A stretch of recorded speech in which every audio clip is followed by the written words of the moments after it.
This is a question that I get asked all the time, and it's what distance should I zero at, or what distance do I zero at personally? And just so I can put the answer out here so that everyone knows, the zero that I choose if I have the range is 75 yards. It might sound a little weird, but the reason I came to 75 yards was because I just looked at ballistic calculator data for the loads that I'm shooting around the 130 to 135 power factor mark. And the cool thing was that it seemed to be a pretty good zero pretty much regardless of bullet weight. So anything from like the 100 grainers that I'm using all the way up to 147s, it still didn't change the holds very much. It gives you a really flat trajectory from 0 to 100 yards. After 100 yards, 9mm becomes a potato and basically like falls out of the sky. So you should expect to hold, regardless of 0, expect to hold very high past 100. But 75 I found is like a sweet spot because at 25 it's basically dead on. It's almost like a 25-yard zero. It acts like it up close.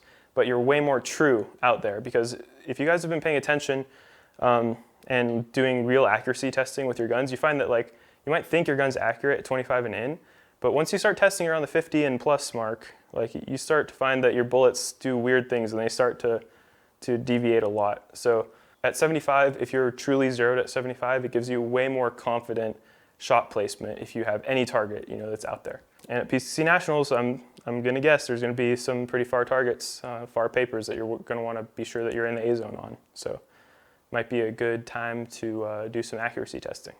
But the 25-75 yard zero gives you really nice holds within 100 yards. So at 50 yards, you're actually going to hold a little bit low, but it's not much at all. It's almost dead on. So you're like a little over an inch above your hold.